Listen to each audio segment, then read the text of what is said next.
we are doing 45-ish minutes, 60-ish minutes of live side split stretching and hip mobility work. We do this every single day to practice consistency, to build a little bit of community, and hopefully I try to send good vibes to the internet. I hope you send good vibes into the chat. Help us make a much more fun place to be so that we can work on stretching out those muscles and working on our side splits. I'm feeling stiff, I imagine. So is everybody, so let's warm up. First thing we're going to do is hip cars. Hip cars are all about moving your legs through their full range of motion using your own muscle power. And so we're going to do that. We're going to start by lifting our knee as high as we can, straight up into the air. We're going to open up that hip directly to the side. From here, we're going to rotate the leg up so that the ankle is at least horizontal to the knee. And then I want you to keep trying to keep going. Go, go, go, go, go, go. The knee can come down a little bit. The ankle needs to come up, up, up, up, up, up, up, up. When you're stuck, that's okay. We can continue and move the leg back behind us. I want you to try your best to keep this upper body relatively straight. Work on bringing the leg back behind you without putting a whole bunch of pressure in your low back. And flex your hamstrings, flex your glutes. Feel the stretch here in the hip flexor. That is one rep. That was a lot of explanation. Don't worry, most of the normal reps should go a little bit faster than that. Let's go. High knee, open, ankle up, down and back. That's one. High knee, open, ankle up, down and back. High knee, open, ankle up, down and back. That's 3, 4. High knee, ankle up, down and back. High knee, open, ankle up, down and back. I think that's 6. Open, ankle up, down and back. 7. Knee, open, back. High knee, open, up, back. I think that I tried counting with my fingers this time, and somehow it's worse than when I just try to count in my head. I'm pretty sure we just did 10. Let's continue on the other side. Whew. Oh, I left the door open. Hold on. Give me a sec. Whew. Let's go. Other side. High knee. Open. Ankle up. Down and back. We're just going straight into it. That's 1. And 2. High knee. Open. Ankle up. Down and back. 3. 4. 5.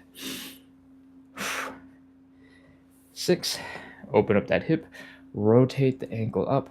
Bring the leg down and back. 7.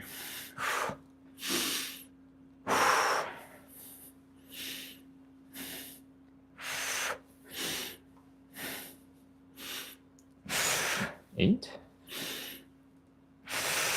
9. Last one. Ankle up, down and back. Oh, that is 10 hip cars going forward.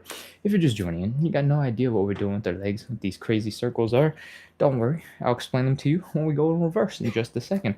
But also, we do 45 to 60 minutes of live side split stretching and hip mobility work every single day. So come on in, try it out. I do my best to explain as much stuff as possible, so you should be able to hop right in. Cool? All right. We're going to do hip cars in reverse now.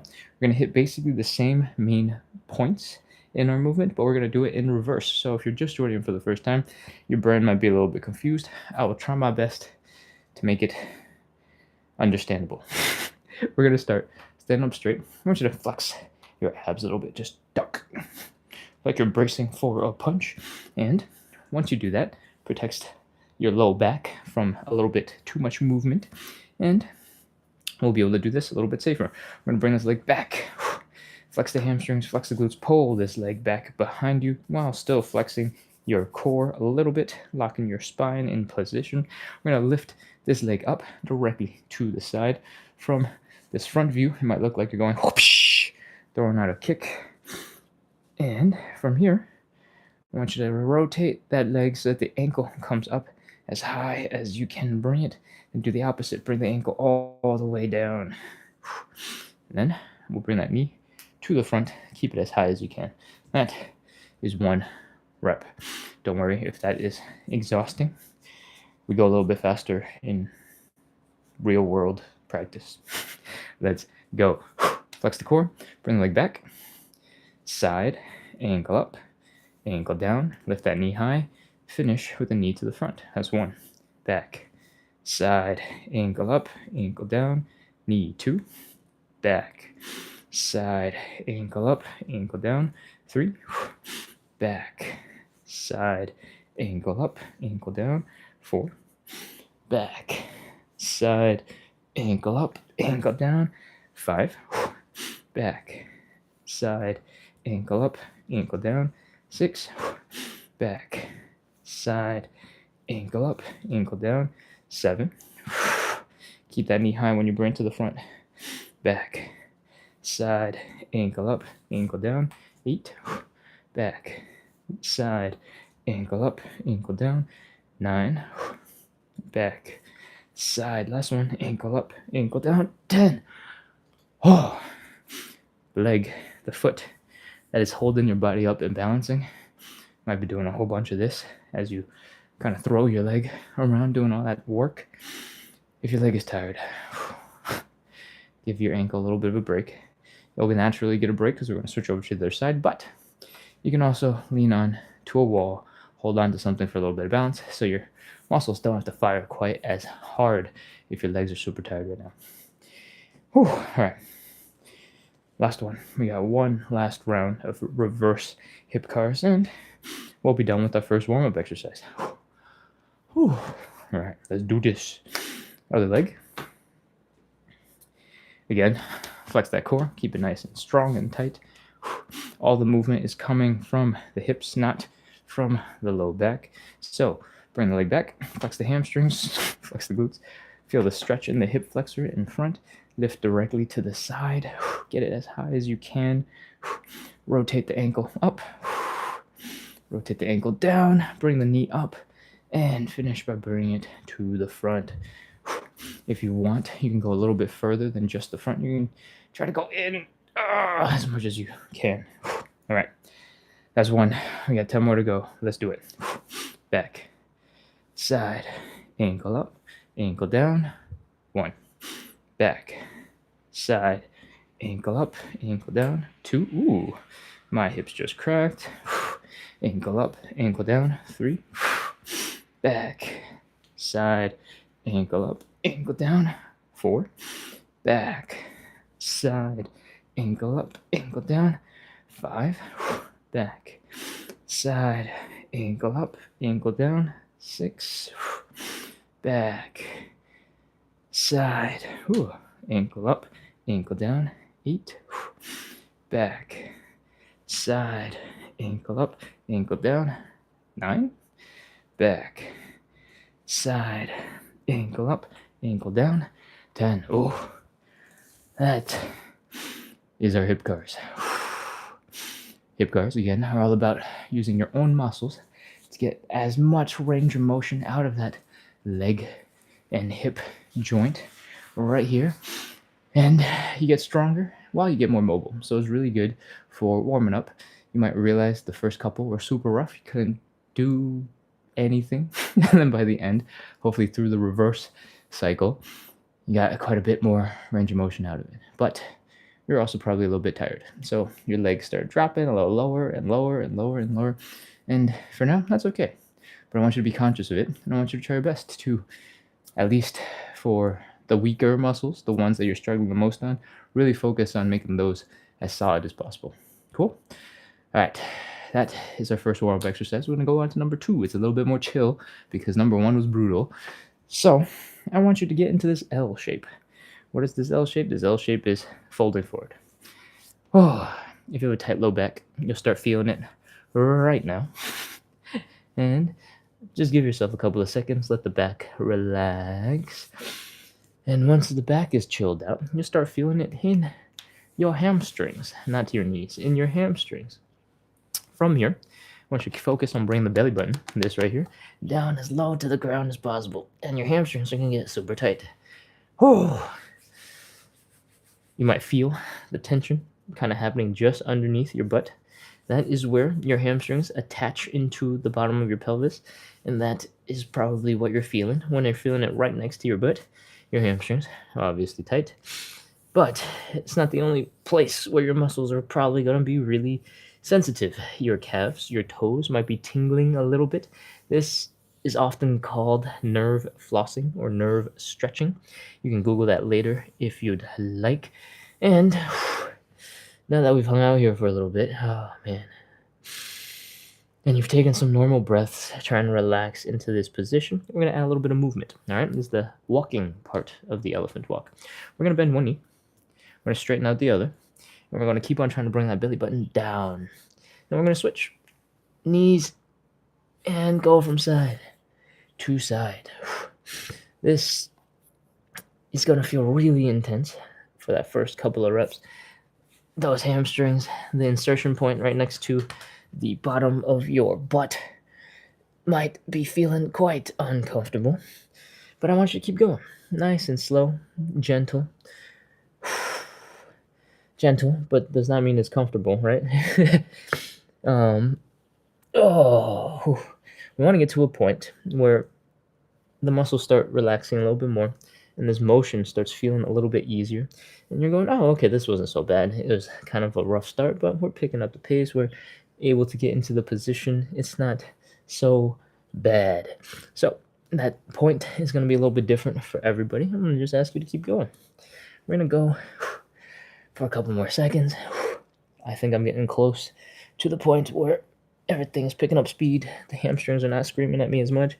And my toes are still quite tingly from this, though. I can't tell if it's because the floor is cold and my feet are cold or if it's because of the stretches. All right, 5 more seconds. 5, 4. Keep on bringing that belly button down. 3.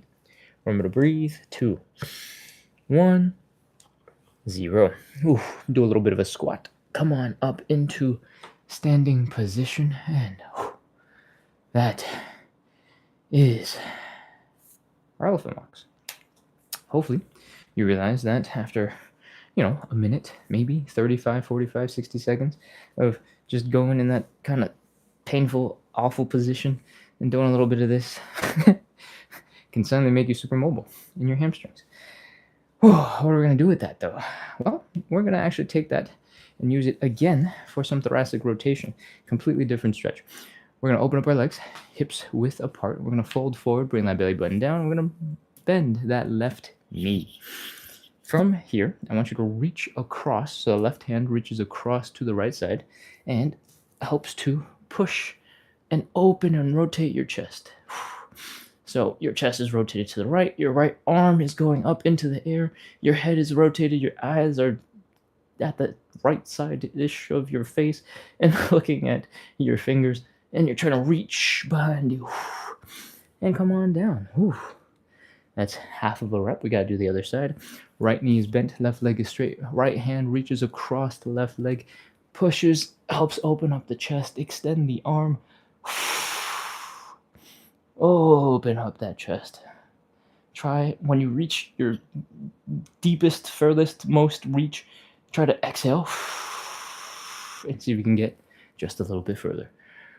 That is 1 rep. We're going to do 5 in total to stretch out our low back and our upper back and our just back in general. And I'll talk fast, but you can move as slowly and gently as you would like. Cool? Left knee bent, right leg straight. Open. Look at that hand. And down. Again, when you reach your deepest, mostest stretch, try to exhale. And see if you can get just that little bit deeper. Switch.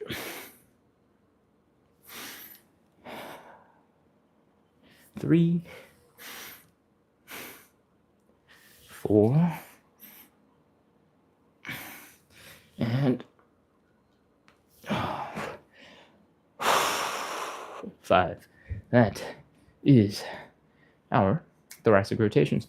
They're really good for getting your spine to move a little bit, for your shoulders or shoulder blades. And I would argue it's probably not quite enough. But that's all we're doing today. We're going to move on into stretch number 3. Sorry, warm-up exercise number 3, the Cossack switch. My nose is super itchy. I feel like I need to sneeze so bad. Nope, I'm good. Okay, weird.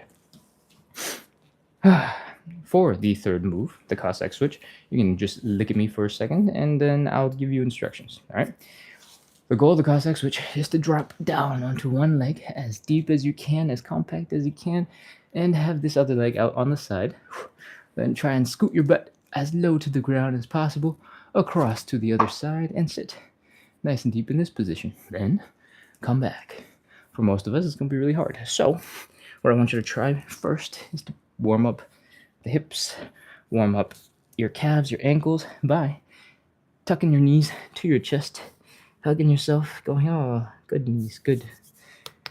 When you do this and you're leaning forward, your heels should probably come off the ground, and your Achilles tendon is getting that nice stretch. Your calves are getting a nice stretch, and we're working those ankles for ankle flexibility. And we're folding really far forward, bring that knee to our chest so that we can stay in this compressed state later when we're doing the Cossack switches. You guys can stay in this position. You can wiggle around trying to figure out if you like or dislike or have a better, more favored knee hugging position. And while you do that, I'm going to explain the next steps. From this knee hugging position, we're going to lean forward. Again, you don't have to do anything just yet. I'm just explaining so you know what's coming up. Cool? From this position, we're leaning forward, putting our hands down, extending one leg out, dropping our heel down as much as possible. I can get to this position, but you might not be able to get to this position. You might have to be much higher up in order to have your heel stay down on the ground. That is absolutely okay. It's part of the process. From here, we want to bring our butts over to the other side. That might be really tough for some of you, so you can lean forward and put your hands down to give yourself a little bit of support. It'll help with balance. It'll help with the strength requirement. When you get to the other side, I want you to try your best to bring your hips down low as you can go. Pause for a second, and then come back. That's it. That's all you need to know. Cool? Let's go, everybody. It's time. Crawl out of your ball knee tucking position. Put your hands slightly in front of your knees. Extend that leg to the side. Figure out where you need to stand in order to have the heel of this foot down. And if you need to, put your hands down. Help bring your butt all the way across. Pause for a second. Bring your butt all the way back. If you are feeling like these are a little too easy for you, you're too strong for these, then you can take your hands, pull them towards your chest, and keep going. You can maintain that angle as if you were using your hands so that you don't have to practice new form and new balance. And I think we've already done like 4 or 5. To get this even harder, you can sit up a little straighter.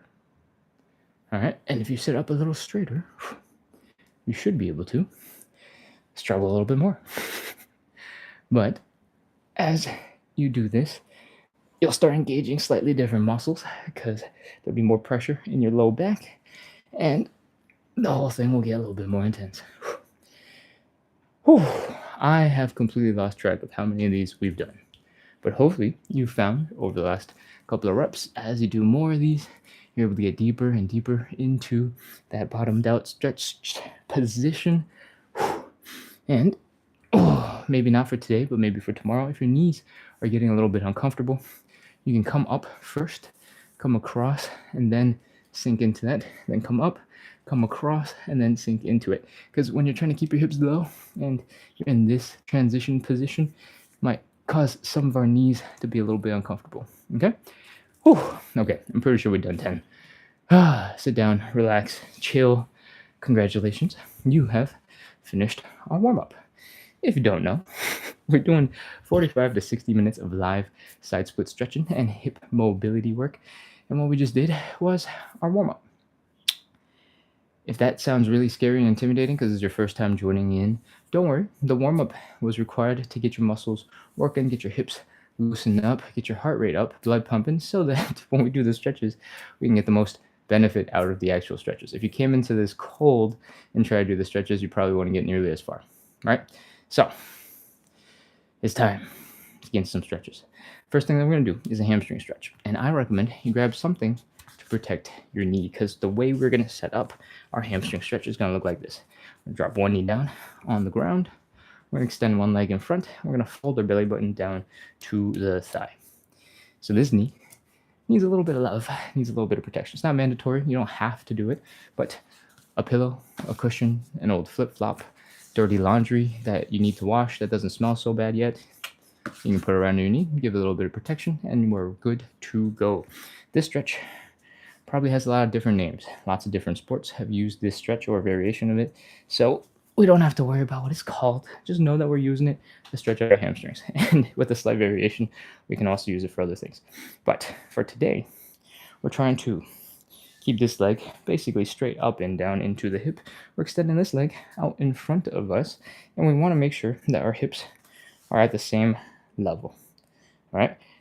You might get into a situation where this right side of the hip is really far in front of the left side of the hip. That's not what we want. We want that to be lined up pretty square. Cool? From here, bring the belly button down to the thigh. And you're going to start feeling your hamstrings. Your hamstrings are telling you, hey, again, more of this, more hamstring stretch, what the heck? And that is okay. Yes, there is more hamstring stuff, and there's even more after this. From here, I want you to take a big inhale, and then slowly exhale. And while you slowly exhale, I want you to try your best to fold the belly button down to your thigh. All right, let's try it. Inhale. Exhale and fold.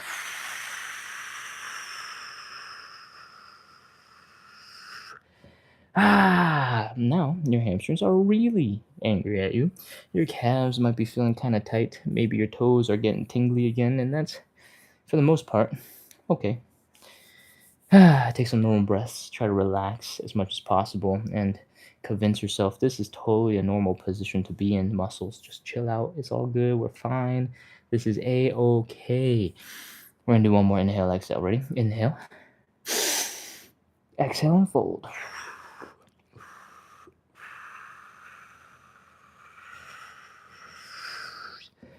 Okay. Now we're really deep into that stretch. I want to remind you that I know my back is rounded. Your back should not be crazy rounded. You're not trying to turn into a ball. You're not trying to touch your nose to like your thigh or anything. You can relax that back a little bit.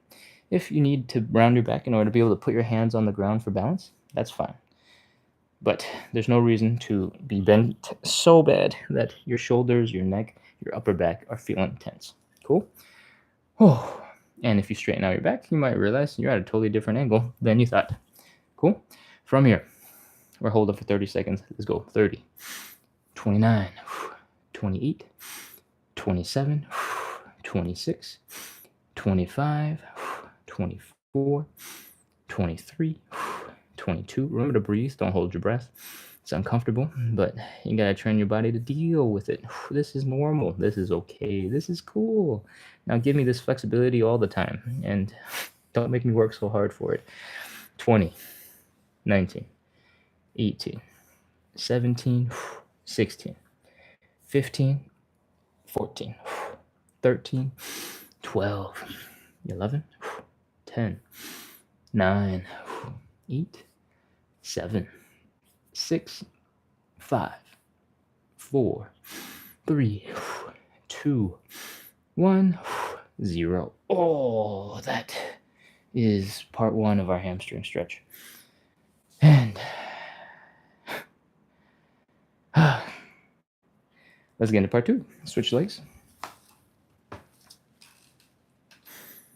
Same thing. We want to keep those hips nice and square. We're going to fold forward, bring the belly button down to the thigh, and feel that hamstring stretch build, the discomfort growing, and just gonna breathe like everything is normal. This is normal. This is okay. This is normal. This is normal. We all good. This is great. Fine. We're gonna do the inhale, exhale now. Let's go. Inhale. Exhale and fold.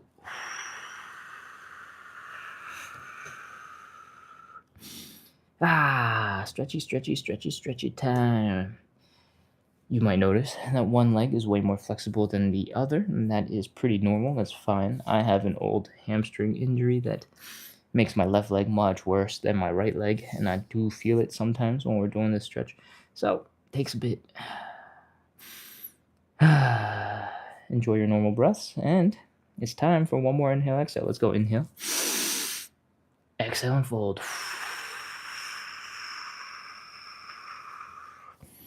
Okay, we are deep into that stretch. Your hamstrings are crying. Let's go. 30 seconds. 30, 29, 28, 27, 26, 25, 24, 23, 22, 21, 20, 19, 18, 17, 16, 15, 14, 13, 12, 11, 10, 9, 8, 7. Remember to breathe. Don't hold your breath. 5, 4, 3, 2, 1, 0. Oh, that's it. That's it for a hamstring stretch. Come on out of that stretch. And we are done with stretch number 1. We got 5 in total. It's time to move on to stretch number 2. That thing you had underneath your knee, if it's a pillow, dirty towels, whatever it is, you don't need it anymore. You can toss it off to the side. And we're going to move on into stretch number 2. It is called the butterfly stretch. In general, it looks like this. You stand on your butt, you bring your feet together, you pull them as close to you as possible, and our goal is to bring our knees down to the ground to help open up the groin muscles. For most of us, when you get into this position, you're going to find that you're a little bit off balance. You're kind of leaning a little bit back, and you're trying to pull yourself forward to keep yourself from falling backwards. And when you're doing that, when you're focused on trying not to fall backwards, it's going to be much harder to focus on the stretch that we care about, right? So I recommend that you get your back up against something. The best thing is probably a wall because it will support the back of your head, your shoulders, your mid-back, and your hips. If you don't have access to a wall with enough space to be in front of it and open up your legs, a couch will do. Something stable that you can lean your back against a little bit is better than no wall at all. From here, we're going to put our hips, our back up against the wall. If you have a full wall, your shoulders, your head can rest against the wall as well. You can enjoy that nice posture for a second. Then I want you to bring your feet in towards you. With something to rest your back against, you might notice that your knees have come down a lot more and they're a little bit more chill. They're relaxed. Great. From here, we're always trying to strengthen our muscles. We're trying to get stronger in every position that we're practicing so that we can control that position. And what I want you to do here is work that outer thigh muscles and your glutes to try your best to bring your knees into the ground. If this is your first time joining in, you're like, what the heck kind of muscles are these? I've never used these before. Don't worry. As long as your knees are not coming up this way, you're probably not using too many wrong ones, all right? From here, I want you to try your best to bring your knees into the ground using your muscles. Muscle power. And then we're going to take our hands and apply a little bit of pressure from the side. Because I currently have no wall behind me, my shoulders and my head are not getting that much support, and my arms are pushing that back. So I'm trying to bend forward and push my legs down. If you have a wall behind you, you might feel pressure in the back of your head and the tops of your shoulders, and that's going to be making it real easy for you to apply a lot more force into your legs. All right, that's it. That's the whole stretch. Let's go. 30 seconds. 30, 29, 28, 27, 26, 25, 24, 23, 22, 21, 20, 19, 18, 17, 16, 15, 14, 13, 12, 11, 10, 9, 8, 7, 6, 5, 4, 3, 2, 1, 0. All right. Relax your hands first.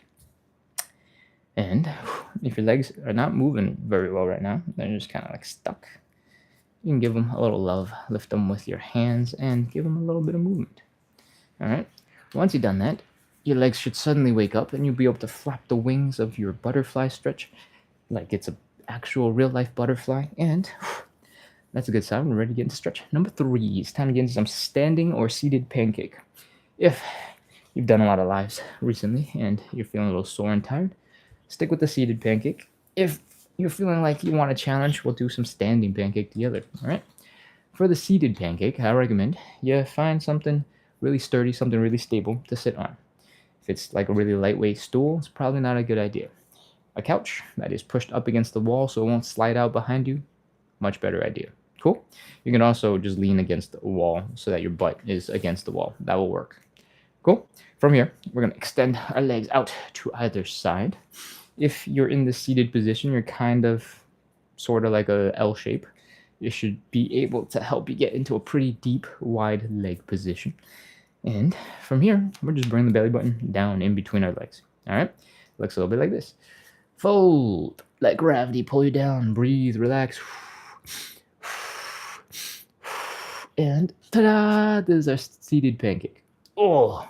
To make it a little bit harder, you can extend your arms above your head so that your ears are by your biceps. And when you fold forward, it will feel even more intense. For the standing pancake, folks who are ready for a challenge, when we do the standing pancake, not only are we stretching out the legs, we're holding up all of our weight using these leg muscles. So they're going to be really, really, really, really tired. That's why the stretch is harder. From here, we're going to fold forward, and we're going to fold some more, and fold some more, and fold some more. Hands up to make it harder, hands in to make it easier, hands down to make it much, much easier, and we're ready to go. Let's go. 30 seconds. 30, 29, 28, 27, 26. Remember, the goal is to bring the belly button down towards the ground and fold your whole body in between your legs. It is incredibly unlikely that you're going to get there if you've never stretched before. So don't worry about that. Just worry about bringing your belly button down towards the ground. 21, 20, 19, 18, 17, 16, 15, 14, 13, 12, 11, 10, 9, 8, 7, 6, 5, 4, 3, 2, 1, 0. All right, come on up out of that stretch. Oh, whew. Bring your legs in. If you're in the standing pancake, if you're in the seated pancake, just chill, relax. Bring your legs in a little bit and sit.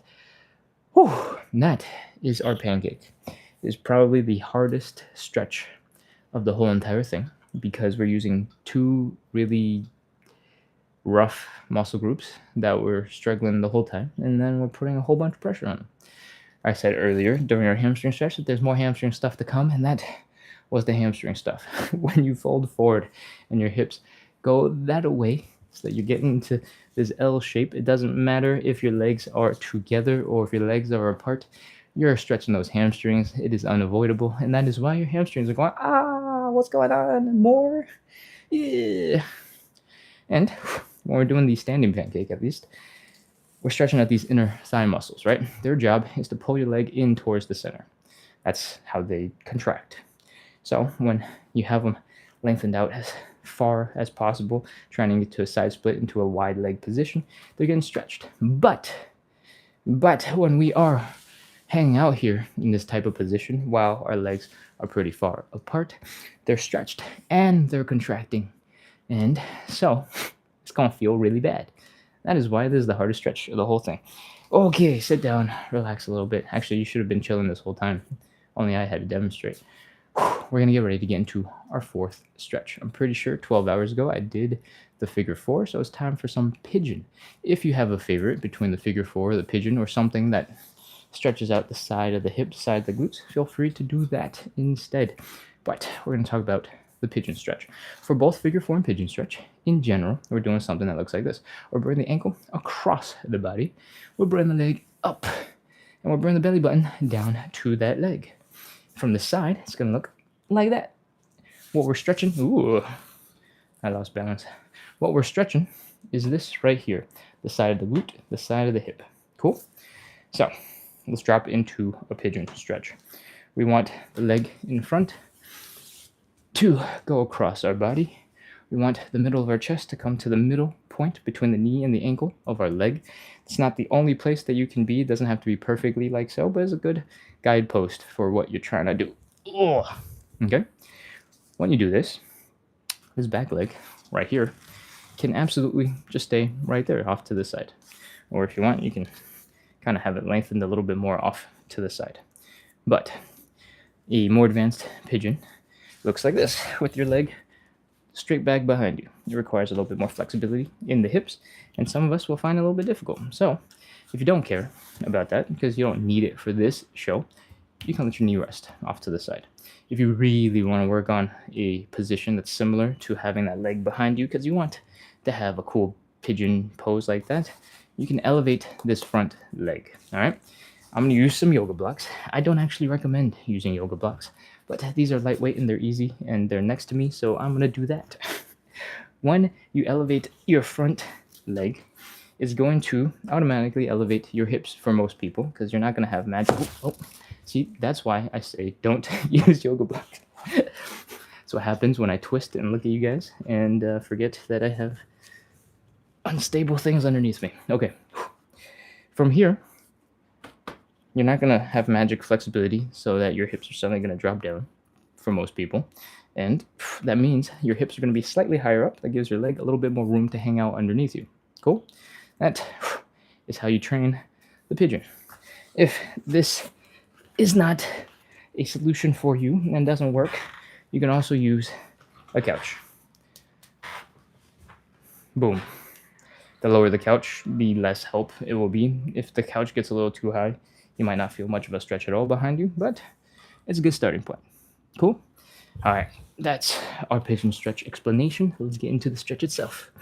Leg across the body, midpoint of the knee to ankle area to the middle of the chest. Bring that down, extend the leg behind you if you can, and keep your hips low. Fold your chest down onto that leg. If this whole thing feels crazy easy and you're like, what the heck?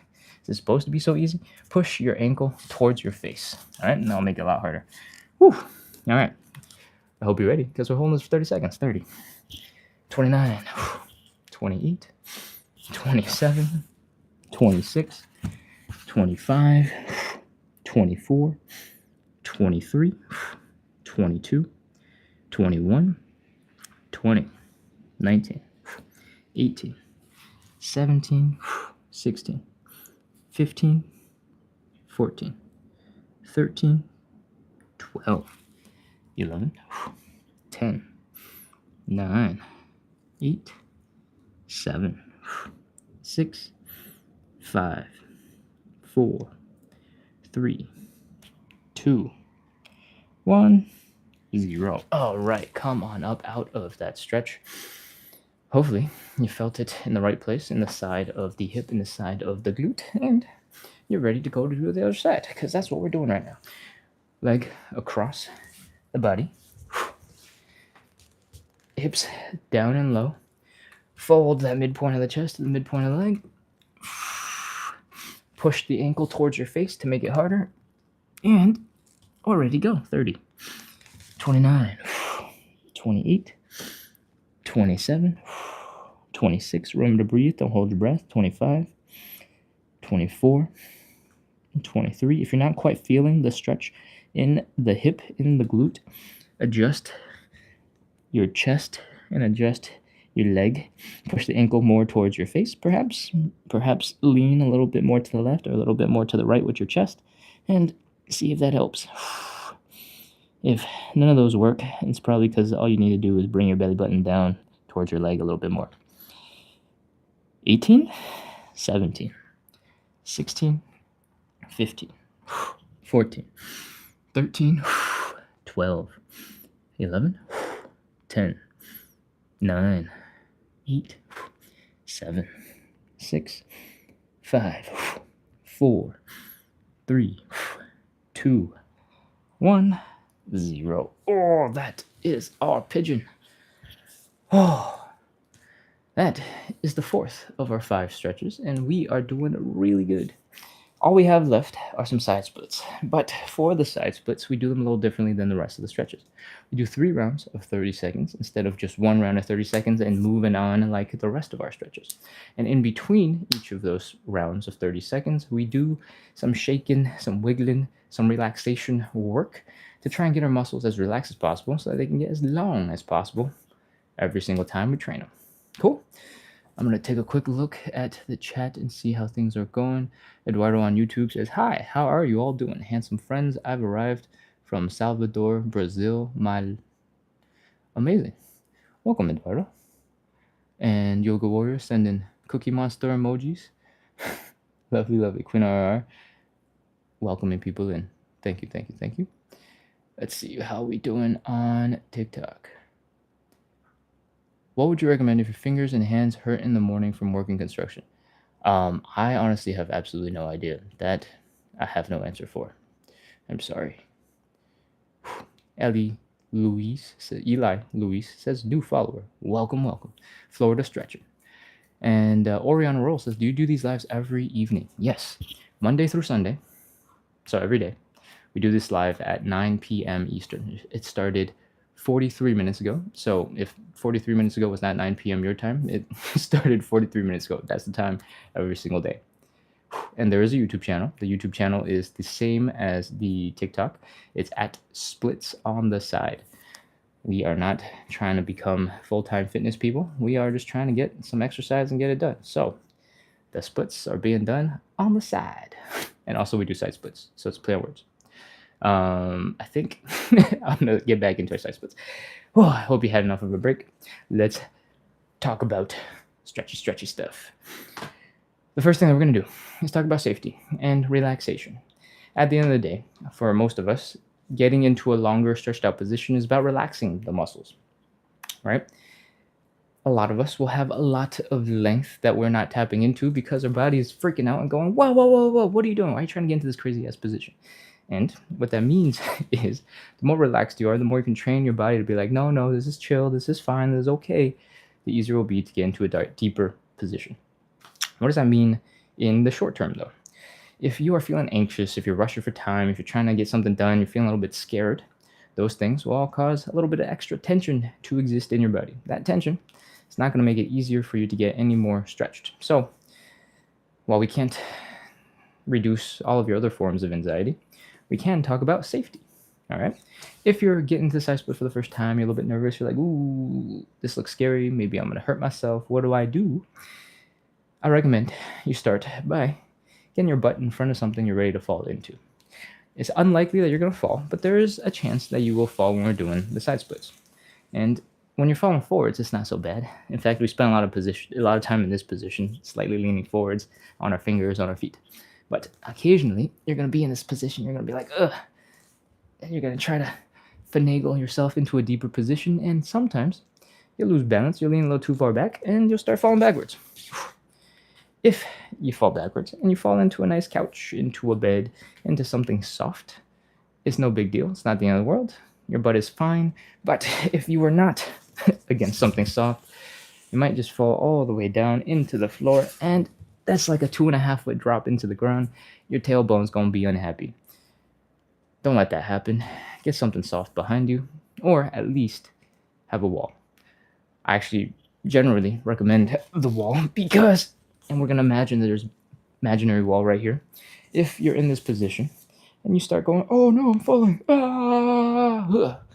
You stick your butt into the wall, done. You fell like 4 inches.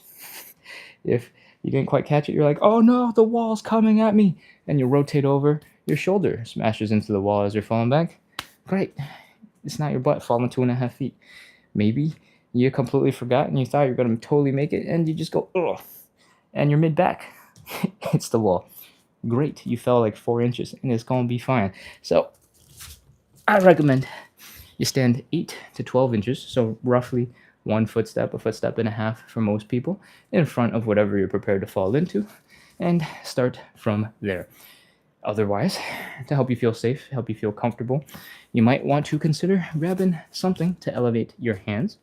And you might want to grab some cushions just to wrap your surroundings in stuff that feels soft. You probably won't need it. It's probably going to be totally unnecessary. But if it makes you feel more comfortable, if it makes you feel more safe, that's going to help reduce the tension in your body. And that's all that matters. Cool? All right. Let's get into some side splits. When we get into side splits, I want you to try to gracefully open up your hips decently wide. Your hips should not hurt. So if they do, bring your feet back in. I want you to fold and down. We're getting back into this L shape. If you haven't realized we do a lot of L shape stuff, it's because everything is about this L shape. Folding at the hips. From here, your belly button is pointing down straight into the ground. If you can, I want you to try to put your hands down. When you're folded in this L shape position, you should find that your legs can open out much further without pain compared to when you were standing up straight. So try to get into a deeper open leg position. Try your best to bring your hands onto the ground. All right? You can, again, elevate the hands to give yourself a little bit more support if you need it. From here, in this position, I want you to externally rotate your legs. What does that mean? I want you to rotate the whole leg so that your ankles are down, your toes are pointing up, and your knees are pointing up. What this does is it rotates the thigh bone so that it's in a different place in the hip socket so that the thigh bone and the hip bones don't smash into each other and cause you to hurt. All right. Once you've done that on both legs, you just can't see the other leg because I'm too close to the camera. You can try to walk your hands back towards your legs. You can try to sit up a little bit straighter, and all that body weight that was kind of leaning forward is now going directly into our legs and pushing us into a deeper stretch. Whew. Oh man, this is our side split. You can stop here if you want. You can also try to do a little wiggle from side to side, see if maybe it's just friction holding your feet back. And now you're in a deeper stretch. We're ready. 30 seconds. Let's go. 30, 29, 28, 27, 26, 25, 24. You might be so close to the wall or the couch or whatever you're leaning against that your butt is touching it. If that is the case for something a little bit shorter, like the couch, you can try to lean back all the way onto it so your body weight is directly over your hips, and see if you can get a little bit deeper into a little bit of a wiggle and see if you get just a little bit more. If you're not quite there, you can try to just sit back a little bit against the wall, rest your hands a little bit, and take your mind off of how intense this stretch is. Do a little dance with your hands. I don't know. Flop around. 10, 9, 8, 7, 6, 5, 4, 3, 2, 1, 0. That is it. Walk your hands forward. Pull your legs in. Bring them underneath you. And rest, recover, chill. If this is an uncomfortable position for you, you can't kneel down, flop to the side, sit down, whatever you got to do. Just chill for a couple of seconds. Oh, yeah. Those are our hips. Those are our hamstrings. Those are our adductors. Those are a whole bunch of muscles that we pre-stretched using all the other stretches and all of the other warm-up stuff that we've been doing so far. So, hopefully, you're starting to feel that you've been prepared for the side splits. We've been preparing this whole entire time. Okay. And on the topic of preparing, it's time to prepare for round 2 of the side splits. I want you to come back up into standing, and I want you to shake out the tension in your legs, in your hips. If you've never done this before, we're going to start the shake by flicking water off of our toes. We stepped in a puddle, we got out of the swimming pool, something like that, and our feet are a little wet. We're trying to whip that water off of our feet, flicking it far away so that our feet are no longer wet. And as you do that, I want you to focus on relaxing the ankle, relaxing the calf, and dropping the knee. Getting a little lazier and lazier and lazier with the flick. And that is the flick. That is the shake. This is how we're shaking out the tension in our legs. If you're holding on to lots of tension, you would be moving a little bit more like a robot King Kong. And we're not doing that. We look like Jello. We're flopping around like wet, soggy noodles. That is the goal. to shake out the tension in our legs. So your ankles are flopping, your calves are flopping, your legs are dancing, and that is how we're shaking out our legs. Next, we got some hip action that needs a little bit of love because our legs hung out like that for a little bit. We're going to lean all of our weight onto one leg. We're going to drop the ball of the foot, maybe just the big toe, onto the floor. And we're going to do a little bit of shaking, a little bit of dancing. What we're doing here is not moving anything else in the body. The torso is not moving, the hips not moving, the legs not moving. The only thing that's moving is this leg and where it inserts into the hip socket. All right? We're shaking this leg, helping the muscles here to chill out, relax a little bit. Again, there's absolutely no weight on this leg. We're just moving nice and gentle and chill. Once you've done that a couple of times, we can move on to do the other side. All the weight is in the standing leg. This leg has almost no weight. We're just shaking out the legs. Shake, shake, shake, shake, shake, shake, shake, shake, shake, shake, shake, shake, shake. As you get more comfortable with this hip shake thing, we're going to pick up the pace, pick up the intensity. All right? Watch my quads. If you stop going full out, full in, and you start reducing the range of motion a little bit, and you pick up the pace, your quad muscles can just start flopping all over the place, and that's a sign that your quads are very, very, very, very, very relaxed. And that's what we want. So you can give that a try. See if this movement helps your legs to relax a little bit more, turn you into a big jello man. And with that, we're ready to get into side split number 2. I hope you're ready, because we're going. From here, 8 to 12 inches in front of whatever you're prepared to fall into, we are opening up the legs and folding forward, putting the hands down, belly button is pointing down. Again, if you have a little less mobility than I did, what I just did was kind of a jerk move. I'm sorry. If you can only fold like so, elevate your hands a little bit, and then see if you can slowly wiggle yourself down into a deeper position. See if you can slowly get to the floor. From here, we are externally rotating the legs. What does that mean? That means we're rotating the legs so that the heel is down, the toes are pointing up, and the knee is pointing up. The whole leg has rotated, but our easy to see from way over there telltale signs is the heel's down, toes up, and the knees are pointing up. All right? We're doing that on both sides. Then when you're here in that position, you might accidentally just drift into a deeper side split. Great. Awesome. Try to walk your hands back towards your hips. This is one of those moments where you might lose balance, you might fall backwards. All right? And this is one of those moments where having a wall behind you is really good. So once you've shifted your weight backwards, most of your body weight is right over your hips, putting yourself into a deep stretch. Do a little wiggle from side to side, either with your hands on the ground, hands beside you, behind you, and we're there. 30 seconds. Let's go. 30, 29, 28, 27, 26, 25. If you're struggling in this position because you're really slouched over, because you can't reach your hands down, you can elevate your hands a little bit as well here. 23, 22, 21, 20, 19, 18, 17, 16, 15, 14. This isn't part of our normal live, but as you get more skilled in the side splits and you want to work on them even more outside of the live, you can hang out in this position a little bit more often with a little bit more time. This is sort of called relaxed stretching, and if you have something really low to kind of sit on, to relax on, it will help you stay in this position for longer.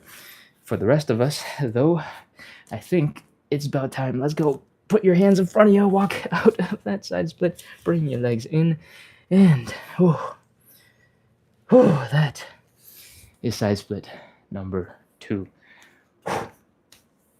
Oh, man. We got one last side split number 3.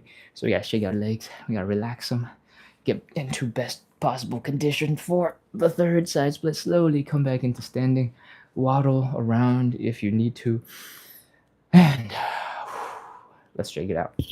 Shake, shake, shake, shake, shake, shake, shake, shake, shake, shake, shake, shake, shake, shake, shake, shake, shake, wiggle, wiggle, wiggle, wiggle, wiggle, wiggle, wiggle, wiggle, flop, flop, flop, flop, flop, flop, flop, flop, flop, flop, flop. Other side. Shake, shake, shake, shake, shake, shake, shake, shake, shake, shake, shake, shake, shake, shake, shake, shake, shake, shake, shake. Wiggle, wiggle, wiggle, wiggle, wiggle, wiggle, wiggle, wiggle, wiggle, wiggle, wiggle. Flop, flop, flop. Flop, flop, flop. Whew. Hip time. Let's go. Lean all the weight into one side. Just the big toe is down. Maybe the ball of the foot is down. We're shaking the hip out a little bit. Bring the knee in and out and in and out and in and out and in and out. As you get more comfortable with this movement, I want it to be chill, to be super relaxed. And if this is starting to resemble some dance moves, great. Make it fun. Make it enjoyable. If you want to do some stanky leg to help your legs relax, do that. All right? If you want to turn it into other dance moves and make it fun, that's great. Do it. Stretching is a pain in the butt, as is. The more fun you can make it, the easier it will be to do, and the better it is for everybody. So, have as much fun as you can. All right. I think that was enough. I think we just did everything. That is our break in between side splits for side split 2. So let's get into side split 3. Stand 8 to 12 inches in front of whatever you are prepared to fall into. And let's open up those legs. Remember, the hips should not hurt when you open them up. If they do, you can bring your legs in a little bit closer. And from here, I want you to fold forward, bring the belly button down so it's facing the ground, and see if you can bring your hands down to the ground. If you cannot, elevate your hands. That's totally fine. We want to open up our legs wider once you're in this position. When you're folded into that sort of L shape, your legs are in a good position to get much, much, much wider without pain. And we're going to take advantage of that by getting into as deep a side split as possible right now. From here, I want you to externally rotate the legs. And what that means is your heels are down, your toes are up, and your knees are up. That's how I've been explaining it this whole time. But a potentially easier, potentially harder way to visualize this is when we are facing the ground, right, with our head, with our chest, with our belly button, and our toes are pointed towards the camera, right, that way. It is very similar to if we rotated our whole body 90 degrees and we sat on our butts and our toes were pointed up and our chest was up, right? We've just rotated backwards 90 degrees. Basically, that's what we're doing. We are setting up our legs first to rotate backwards so that we can walk backwards into that position. All right? Hopefully, one of those versions was easier to understand than the other, and you got my point.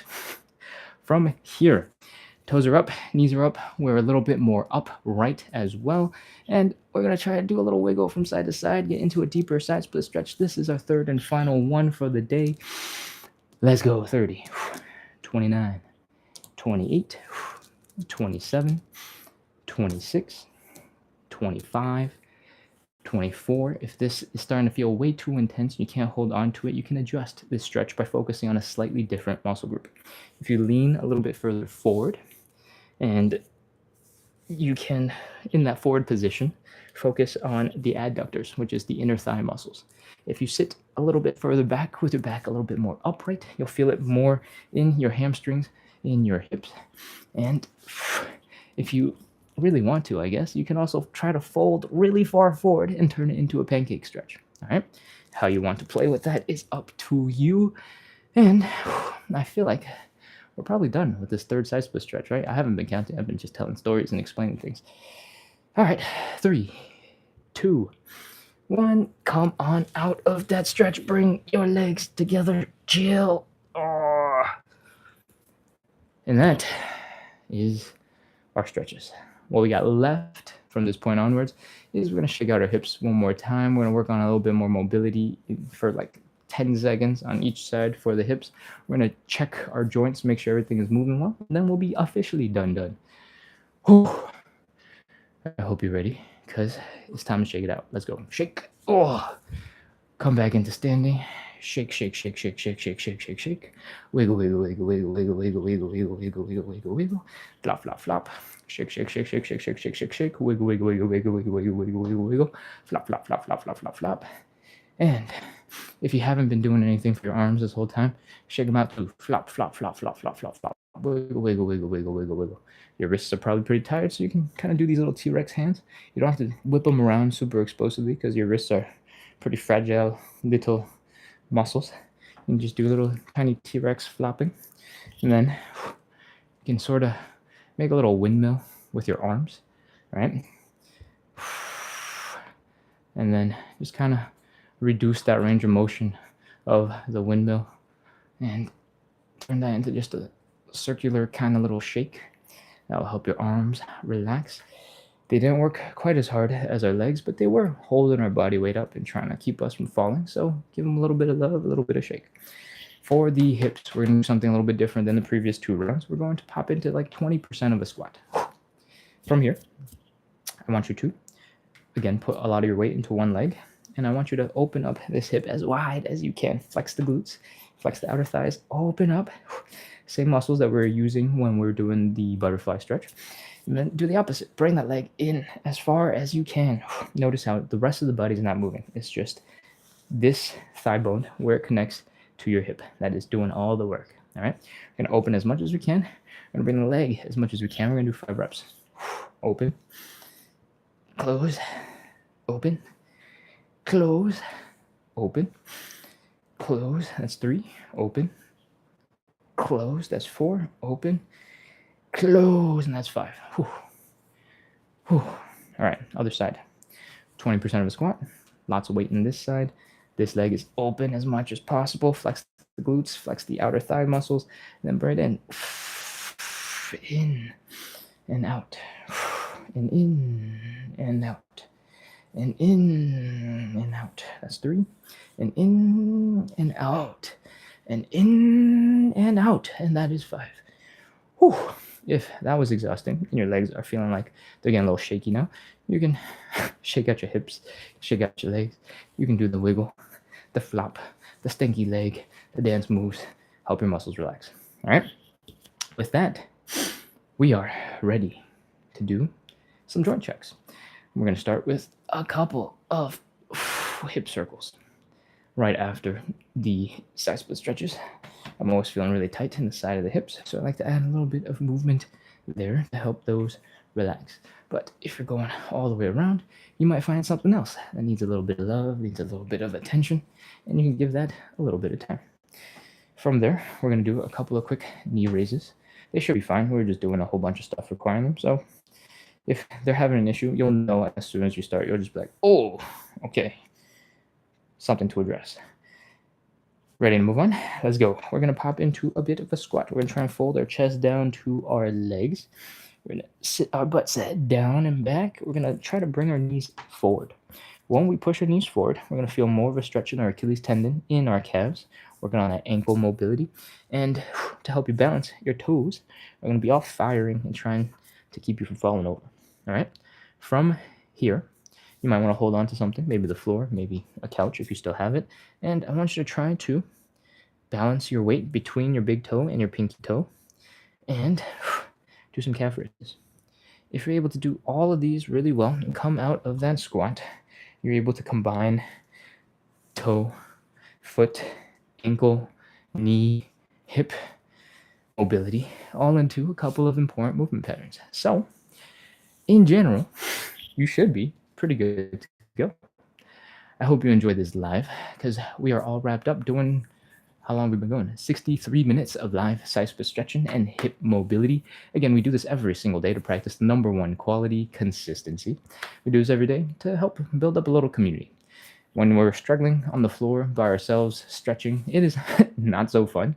In fact, it's pretty much just pure suffering. So I try to bring a little bit of good energy, some funny vibes to the internet, and I hope you bring some of those good vibes right back into the chat, help support each other, make this a cool place to be at 9 p.m. in the evening every day. If you enjoyed the show, if you enjoyed the stretch, if you're feeling like you're moving a little bit better, make sure to hit follow, hit subscribe. We do this every single day, so having a little bit of a reminder come in, pop in is an easy way to get here. All right. I'm crawling over to the phones to check out the chat and see what I have missed. SWOM6BI on YouTube said hi and then says there are hand stretches you can do. I'm wondering if that came in when I was talking about doing little T-Rex shakes. They're definitely hand stretches. There are lots of wrist stretches. Wrist stretches are actually super important if you're doing a lot of things like push-ups or handstands, or balancing on your hands of some sort. Having strong, flexible, mobile wrists are super useful. For the sake of our life, we're not going to go super deep into wrist stretches, and just having your hands be able to relax a little bit is plenty. But the wrist is a joint that goes all sorts of places, right? You can freely rotate. You can do all those things. Am I going to go any deeper than that on wrist stretches? No, I don't think so. I'm good. Unless somebody specifically wants to know more about wrist stretches. I got tight shoulders and forearms. Shaking my head. That is tough because there's a lot of reasons why you could have tight shoulders. But the forearms, I'm wondering what's going on there.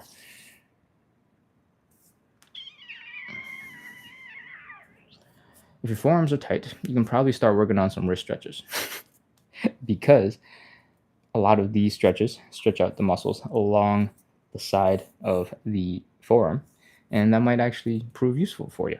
So, I mean, since this question came in, or this problem came in, let's talk about wrist stretches. You can start these really, really, really, really gentle. All right, I'm going to demonstrate, and I just want you to imagine that there is a 10% as intense version that you can start with. I'm going to try and get to as gentle a version as possible, and if you can imagine that it's 10% even more, or 10% of that intensity.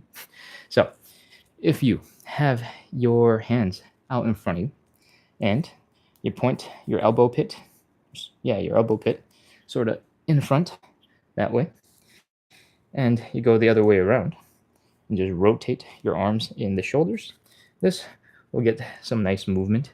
This isn't so much in your wrist as it is sort of the two bones in your forearm shifting around and doing some cool stuff. That's nice. This is kind of important if you are training push-ups, you're training some sort of pushing movement, because having your arms do different things has different effects, right? Where your elbow pits are pointed does different things. For push-ups, it tends to be better if your elbows are pointing straight back. So your elbow pit is pointing forward. From here, you can lean slightly forward with your fingers in front of you, and you can stretch out sort of the backside of the wrist, and it goes up the forearm a little bit. Remember, stay light. From the side, I'm just leaning slightly forward onto my wrist. If you really want to lean further, you can lean way further. From here, you can do the opposite. You can flop that hand all the way around, and you can kind of sit back. And you'll really feel a stretch here in the front of that forearm.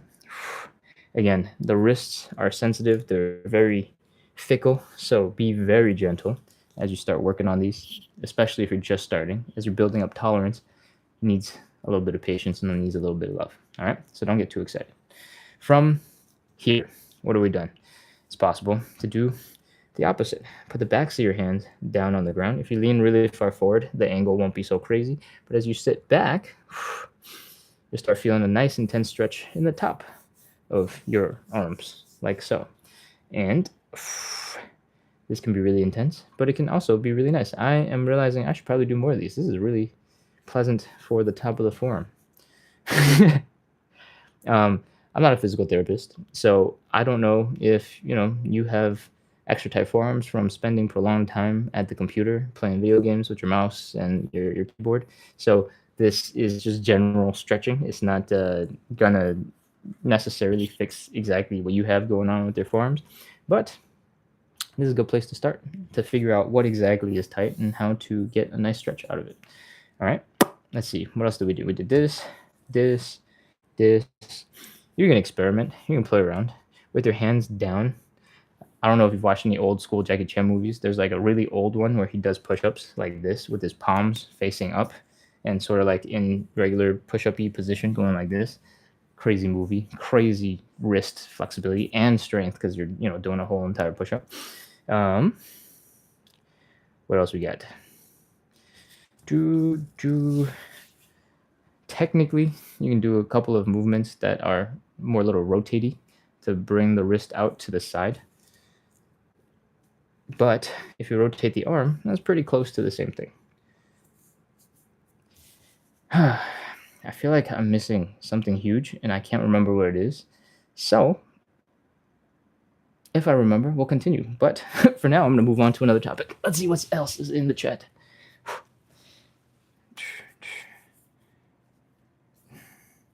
I feel like I'm missing something, but I can't remember what it is. Push-ups kill me, bro. I feel you. They ever sent express your appreciation? Wait, what? Oh, okay. LJ sent the first gift they've ever sent. Express your appreciation. Thanks, LJ, for the rose. I appreciate it. Thank you, TikTok, for letting me know. Let's scroll up. What's up? What's up? What's up? What's up? Push-ups kill my wrists more than anything. This may help. Thank you. Oh, cool. Okay. Since we got more wrist stuff coming in, you can adjust your wrist when you're doing the push-ups. All right. So if you have been stuck doing one way this whole time and your wrists are feeling uncomfortable, they're feeling cranky, you can change your wrist position a little bit. A lot of people will. Well, there's lots of different variations to the push-up in general, so this might be a little bit complicated. If you start, oh man, I don't have quite enough room. Okay, this way. If you start with your hands sort of tucked beneath your chest almost, and you do push-ups like this, puts a lot of stress because your wrist is holding a lot of weight straight up at kind of this 90-degree angle, right? You can often rotate your wrists out just a little bit so that your fingers are almost pointing maybe 90 degrees out that way. I mean, the middle of the finger is probably at like 75 degrees. And you can still do some really solid push-ups from there. So you don't necessarily have to have your hands in one position the whole entire time, especially if your wrists are hurting. Another thing you can do if your wrists are feeling a little injured is get little tiny push-up bars, right? Or do them on your knuckles. You don't really have to do them on your knuckles. Push-up bars might be a little bit easier, but if you never bend the wrist to begin with, then it might be a little bit easier on the wrists. What else? What else? What else?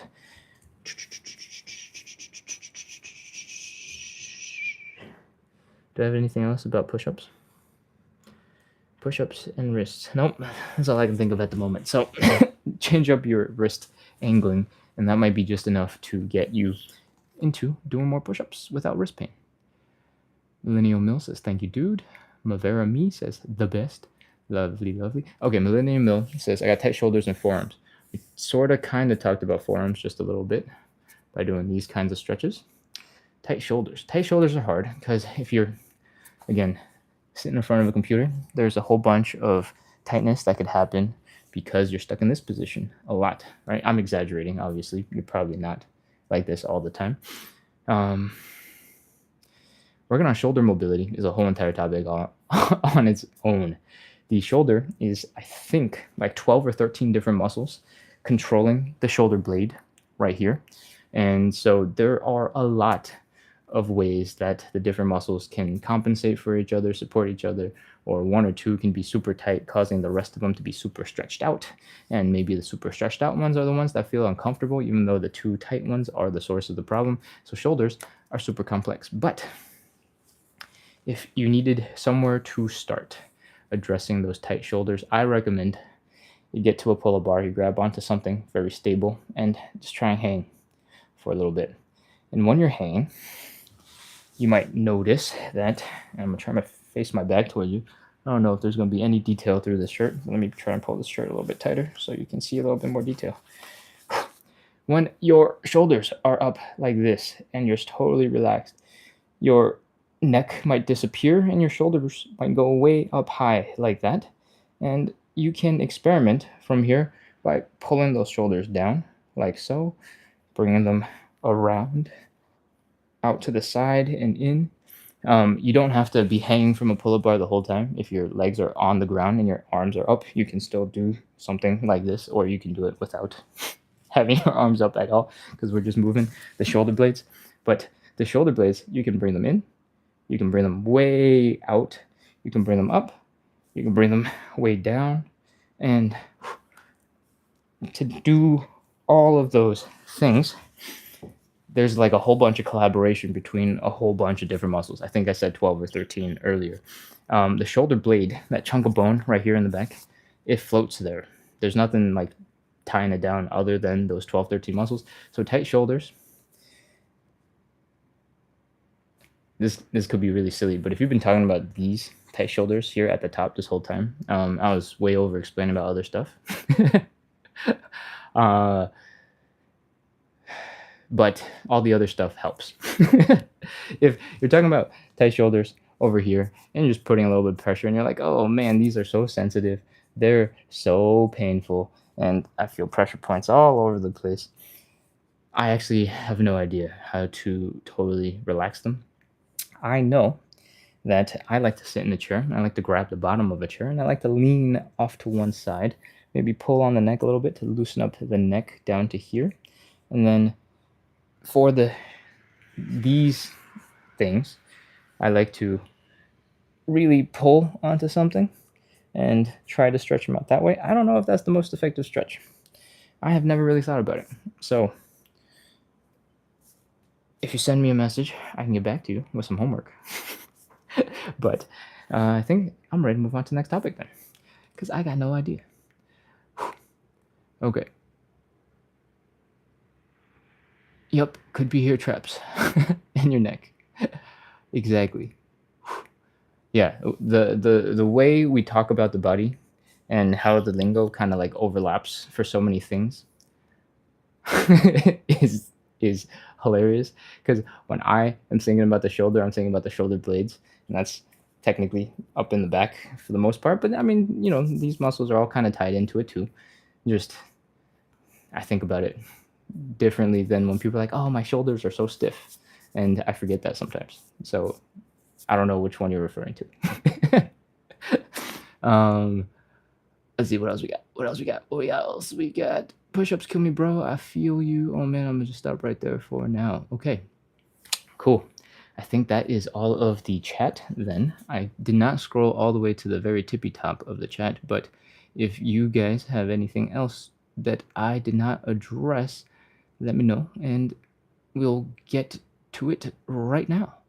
But otherwise, I am gonna be ready to shut down in just a second. Oh, I scrolled up really far and I see something.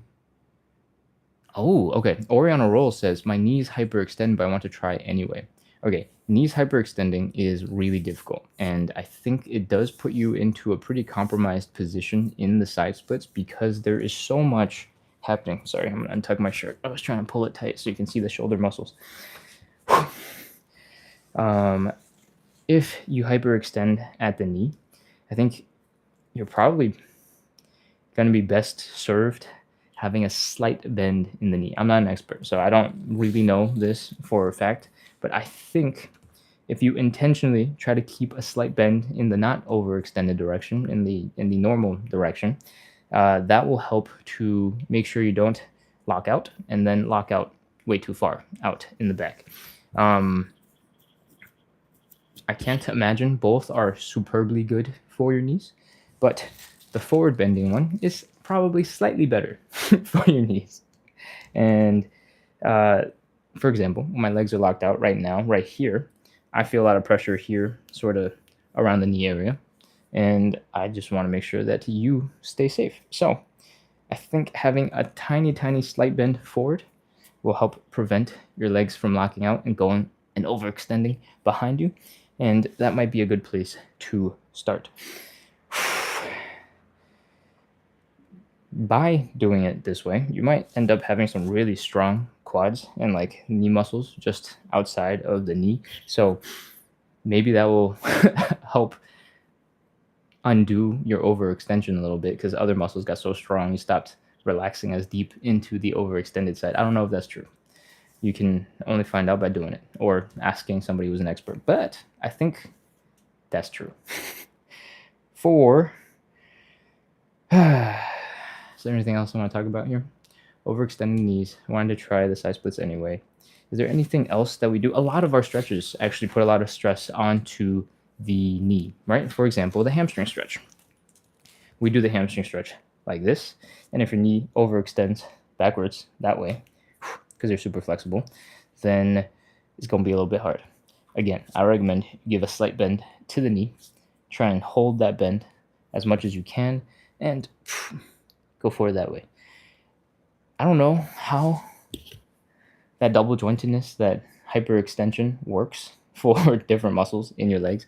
But when you're super hyperextended, does that mean that you're also just really flexible in like other places, or is it just the ligaments that hold your joints together that are loose and flexy? How's that work? I've never asked this question because I don't have that situation.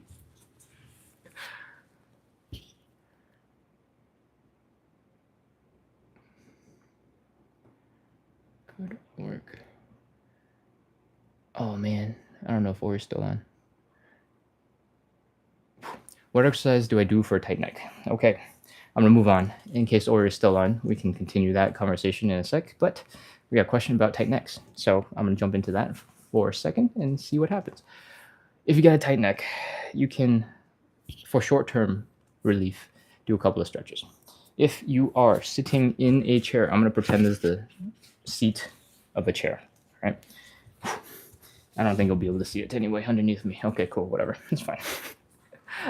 I recommend you grab the bottom of the chair when you're seated in it and lean all the way over to one side. When your head and your shoulders and your arm is fully extended off to one side, you can give your head and neck just a gentle pull to the side and you'll feel a really intense neck stretch right here. Cool? You can do the same on the other side. Get a really intense neck stretch. It kind of goes down the shoulder a little bit and into the arm, depending on how tight you're pulling. And you can slightly change that angle. Usually I recommend directly to the left, directly to the right, but if you lean slightly forward, you can get a slightly different part of your neck and you might be able to get a little bit more of the shoulder itself. From here, if you're sitting up straight, you can gently pull your neck down so that your chin comes to your chest and get a little bit of a stretch that kind of goes down the back of your neck, sort of into, I don't know, the top third of your back. And you can kind of do this at an angle as well to get some of the side muscles in your neck. Bring your neck down. In this angle, I'm feeling a stretch here in the side of the neck. And that might be a quick way to relieve a little bit of tension. If your tight neck is actually like sort of your scalp-ish area, I honestly have no idea what you do with that. But giving yourself nice head massages is a nice way to get some blood flow into the skin of your head and maybe release a little bit of tension and maybe help that feel a little bit better. What else we got? I can't remember. What was the comment? What exercise do I do for a tight neck? Those things I just talked about were mostly just relaxation for the neck, right? If you want to, you can also get really strong in your neck and then be able to have your relaxed state be more chill and be less tense. So what am I saying? I'm saying if your neck isn't super strong and it's super tight, you can stretch it out to help it relax. But if you also get a lot stronger, then the relaxed state will be more comfortable. Neck training is a little bit more complex because the neck is kind of like a sensitive, important area. Wrestlers have a very traditional no tool move that is called like a bridge. And you just kind of spend some time with your head down on the ground with some pressure on it, trying to stabilize your neck to strengthen the neck that way. As a general regular person, I don't know if that is the best way to go train the neck. I have never really thought about training the neck, but I guess there's a couple of things that you can do at home that might help. If you are sort of against the side of a bed, and I'm going to pretend that this is the side of a bed and use this to elevate my neck, you can probably do something like this to help strengthen the front of your neck. You can probably do something like this to strengthen the back of your neck, right? Neck head raises. And it probably applies to all sides. You probably don't need very much to get just a little bit stronger so that your neck is a little bit more comfortable. Um, what I demonstrated earlier, doing the bridge on your neck, probably will get you really strong, and it's probably totally unnecessary unless you want a really thick, strong neck. I think that's probably a good place to start. Cool. All right. What else? I'm still thinking about neck muscles and neck stretches.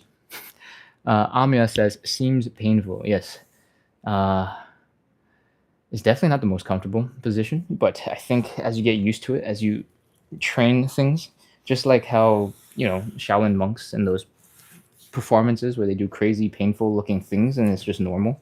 As you train them and you get more strong in those positions, you'll be able to get more comfortable with it, right? So when I used to wrestle, we used to have some neck training that looked like this, where you're balancing a lot of weight on your head, you're slowly going back, slowly going forward, and you're straining and stretching and making the muscles in your neck work really hard to keep you stable. And if your neck isn't very strong, don't go trying these stretches or these exercises aggressively, explosively. Take it nice and slow and figure out what you can handle, what you can't handle. You don't need to go super far back. You can just ever so slightly lift your chest up off the ground, your back off the ground, and have the back of your neck working pretty hard to keep your body up. My shirt is probably on the ground so you can't see, but I'm just floating like an inch or two off the ground using my neck muscles and my hips, right? So there's some extra ways to strengthen the neck, and if you Google like wrestler neck training, you'll probably see a whole bunch of people running around circles with their head on the ground and flipping and kind of like rotating, doing crazy things. Most people have absolutely zero need for that amount of training, so you don't have to do that. Yeah, just working on head raises, excuse me, in a gravity pulling your head down type of position is probably plenty to get your neck a little bit stronger and a little bit more comfortable when you otherwise would have a tight neck. So you can probably give those a try. And I was just demonstrating the more intense stuff so that you know that they existed. If you really wanted to go figure out how to use those, you're gonna have to do some Googling. Cool. All right. It is, I think, almost 90 minutes into the live. I think I've covered most of the chat. Eli says, thank you so much. Amaya says, seems painful. Yes, indeed. I think we're good. It's time to wrap up. Thank you so much, everybody, for coming in, practicing consistency with me today. We did 3 minutes of live side split stretching and hip mobility work, and we just did 20-something minutes of Q&A, hand out, answering some questions. I hope you got some valuable information, and I hope you are feeling relaxed, feeling good, stretched out, and ready to go to bed. I hope you get lots of sleep, and I hope you enjoy the rest of your weekend.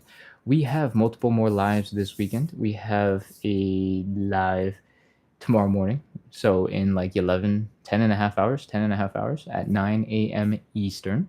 And we have another live at 9 p.m. Eastern tomorrow as well. We do these lives every single day, Monday through Sunday at 9 p.m. And on the weekends, they are at 9 a.m. and 9 p.m. Feel free to come in, hang out, join, do some stretches. I try to explain things slightly differently every time so that you get a little bit more information, a little bit more of the puzzle solved without making the show super long every single day. I hope you had fun. Hope you enjoyed. I hope you're feeling like you're moving better, because that is all I got for you today. Thank you so much for coming. I am shutting down the chat. Eli sends a bunch of hearts, and Decimal Hex sends a check mark. Awesome. All right. That's it for me. Goodbye, goodbye, goodbye. Enjoy the rest of your weekend.